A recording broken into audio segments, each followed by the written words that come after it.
ስና ጦርነት በድፍረት ነው የሚጀምረው። ብዙዎቻችሁ ምክንያት እየደረደራችሁ ዛሬን፣ ነገን፣ ከነገ በኋላን ይለወጣል እያላችሁ በምክንያት ሰበብ እየደረደራችሁ እዛው ባላችሁበት ቁጭ ብላችኋል። አንድ የገባኝ ነገር ግን ትክክል ማወቅ መቻል እንዳለብን አሁን በቅርብ እየገባኝ መጥቷል። ምን መሰላችሁ? ገንዘብን በደንብ ካላከበሩት እሱ ሊያከብራችሁ አይችልም። ስለዚህ ከዚህ በኋላ እኔ ለራሴ ቃል የገባሁት ብር የሚባልን ነገር ማክበር መቻል አለብን። ሪስፔክት ማድረግ መቻል አለብን። ስናወጣ ራሱ ለትክክለኛ ቦታ የሚመጥን ነው ወይ ብለን ማሰብ መቻል አለብን። ለምሳሌ ይህን 200 ብር ሊሆን ይችላል፣ 100 ብር ሊሆን ይችላል፣ 50 ብር ሊሆን ይችላል፣ ከዛ በታች ወይም ከዛ በላይ ሊሆን ይችላል። ያንን ብር ስናወጣ ማወጣው ነገር ጥሩ ዋጋ ይዞልኝ ይመጣል ወይ፣ የኔን ህይወት አደጋ ላይ አይጥልም ወይ ብለን ማሰብ መቻል አለብን። ስለዚህ እኔ ለራሴ ቃል የገባሁት ገንዘብን ከዚህ በኋላ ሪስፔክት ለማድረግ ነው። የመጀመሪያው ህይወቴን የሚቀይረው ገንዘብን ሳከብር መሆኑ ገብቶኛል። ወጣቶች በሙሉ ለመለወጥ ማድረግ መቻል የለባችሁ ገንዘብን በደንብ ማክበር መቻል ነው ማለት ነው። ሁለተኛው ደግሞ ጓደኛ መምረጥ ነው ማለት ነው። ምን ይላሉ መሰላችሁ የቢዝነስ ሰዎች?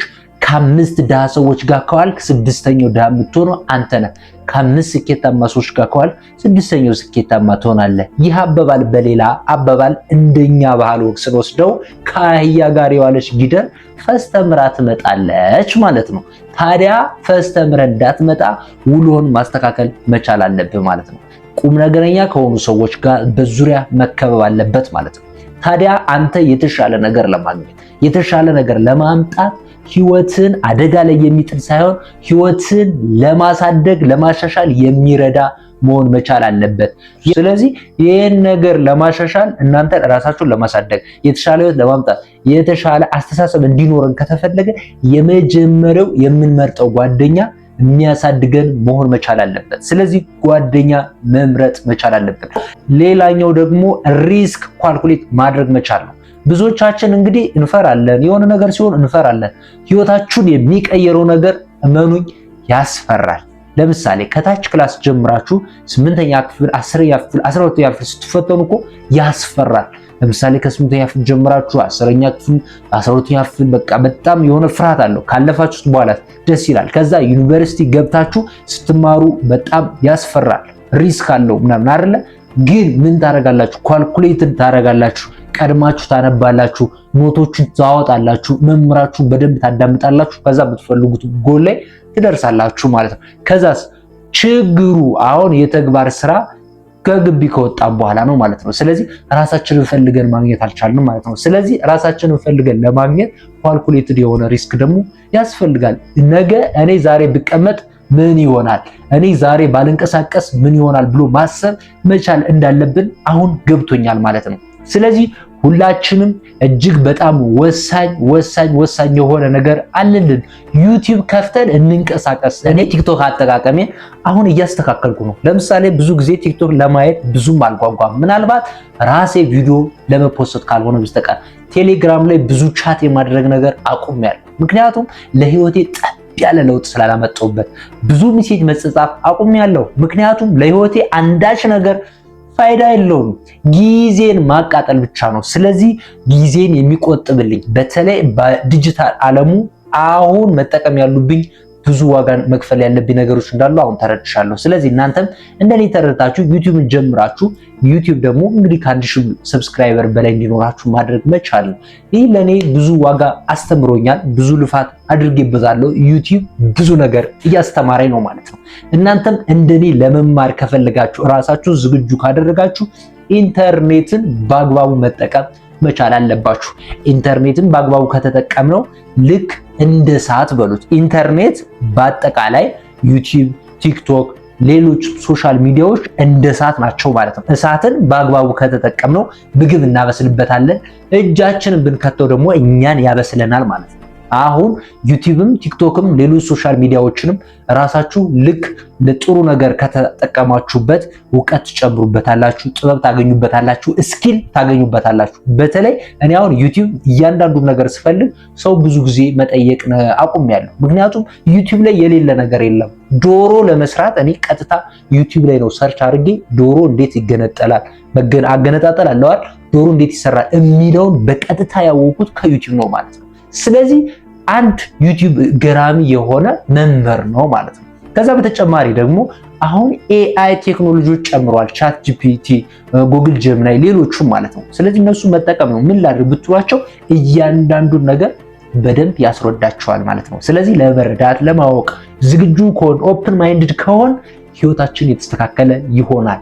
እመኑኝ ደጋግሜ የምነግራችሁ ለገንዘብ ግን ዋጋ መስጠት አለብን ማለት ነው። ገንዘብን ማክበር መቻል አለብን። ስለዚህ ገንዘብን ካላከበር ነው ወደኛ ሊመጣ አይችልም ማለት ነው። በትርፍ ሰዓታችን ደግሞ በጣም ብዙ ስራዎችን መስራት አለብን። በተለይ የመንግስት ሰራተኛ ከሆን ከሰዓት ስትወጣ መስራት ብዙ የምትችላቸው ስራዎች አሉ። መምህር ለምሳሌ ከሆን ከሰዓት ብዙ የምትሰራቸው ስራዎች አሉ። ለምሳሌ የፀጉር ቤት ሊሆን ይችላል። እንትን ለማንበሩ ትችላላችሁ። ስኪል መለማመድ እኮ ነው። ምግብ ሻይ ቡና መሸጥ ሊሆን ይችላል። ብቻ የሆነ ገንዘብ የሚያመጣልን ነገር ይሁን ብቻ ወጥረ መስራት መቻል አለብህ። የጤና ባለሙያም ከሆንክ እንደዛው በትርፍ ሰዓት የሚሰራ በተለይ ትዳር ዓለም ውስጥ ገብተህ ሚስትን የቤት እመቤት አድርገህ አንተ የጤና ባለሙያ ሆነ ኑሮ ከባድ ነው፣ ዲዩቲ አልተከፈለኝም፣ እንደዚህ ነው፣ እንደዚህ ሰበብ ማብዛት አያስፈልግም። የሰው ልጅ ሲፈልግ ታምረኛ፣ ሲፈልግ ሰበበኛ መሆን ይችላል ማለት ነው። ስለዚህ ለውጥን የሚፈልግ ሰው ለውጥን ከልቡ የሚፈልጋት ሰው በተቻለ መጠን ጧት ማታ ሳይል በደንብ አድርጎ እስከ ጥግ ድረስ ለመስራት ዝግጁ ነው ማለት ነው። ስለዚህ አንድ የዩቲዩብ ካምፓኒ መቀላቀል አለባችሁ። ስለዚህ እናንተ ዩቲዩብን በቃ ሁሉን በቃ ኢትዮጵያ ውስጥ ያለ ብቻ ሳይሆን ዓለም ውስጥ ያለን ሰው ልቅጠር በነፃ ነው እያለ ያለው። በነፃ ነው እኛ ማለት ገንዘብ ሳንከፍለው ማለት ነው። ከዛ እሱ ገንዘብ ይከፍለናል በሚሊዮን የሚቆጠር በዶላር ማለት ነው። ስለዚህ ዩቲዩብ ሁላችንም መስራት መቻል አለብን። ማየት እናቁም። ስለዚህ መታየት አለብን ማለት ነው። ስለዚህ ዩቲዩብ ላይ ጠንካራ መሆን መቻል አለብን።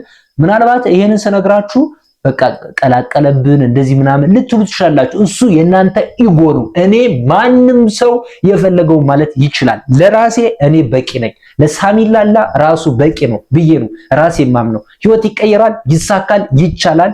ምክንያቱም ሰው የደረሰበት መድረስ እንደምችል አውቀዋለሁ። የሚጠበቅብኝ መማር ብቻ ነው። መማር ስላችሁ በተለያየ መንገድ ሰዎችን በመጠየቅ ሊሆን ይችላል፣ መጽሐፍትን በማንበብ ሊሆን ይችላል፣ እንዲሁም ደግሞ ሌሎች ሶሻል ሚዲያዎችን በመጠቀም ሊሆን ይችላል ማለት ነው። እንደዚህ አድርገን ሁሉ ቦታ መድረስ እንችላለን ማለት ነው። አሁን አላማችን ብቻ ነው ሊታየን የሚገባ። ከዚህ በፊት እኔ ትኩረቴን የሚረብሹ በጣም ብዙ ነገሮች ነበሩ። አሁን ትቻቸዋለሁ፣ እያጸደው ነው ወንድሜ። ማንንም አልሰማም። እኔ በራሴ ህይወት ነው መንቀሳቀስ የፈለኩት፣ በራሴ አቅጣጫ። ማንንም ለመሆን አልሞክርም። ራሴ ሳሚላላና ሳሚላላን ብቻ ነው። አሁን ያለፈው ጊዜ በጣም ተጸጽቼበታለሁ፣ ግን ደግሞ ተምሬበታለሁ። ከዚህ በኋላ በደንብ ወጥሬ እንድሰራ አድርጎኛል። የትም መቼም ማንም ይምጣ እኔ ህይወቴን ለመቀየር ዝግጁ ነኝ። እናንተ ዝግጁ ናችሁ ወይ ነው? ስለዚህ ዩቲዩብን መቀላቀል መርሳት የለባችሁም። ዩቲዩብ ሁላችሁም ጀምራችሁ በተቻለ መጠን ህይወታችሁ መቼ እንደሚቀየር በምን ታውቃላችሁ? ስለዚህ እናንተ በምትወዱ ስራ ዘርፍ ላይ ሊሆን ይችላል ብቻ ማንኛውንም ለምን አደባባይ ወጣችሁ ለምን እንደፈለግ አታጎራም ማለት ነው። በቃ ዋናው ብር ያስገኝ ነው። ብር አክብር ነው። ምንም ሌላ ሐሳብ የለውም።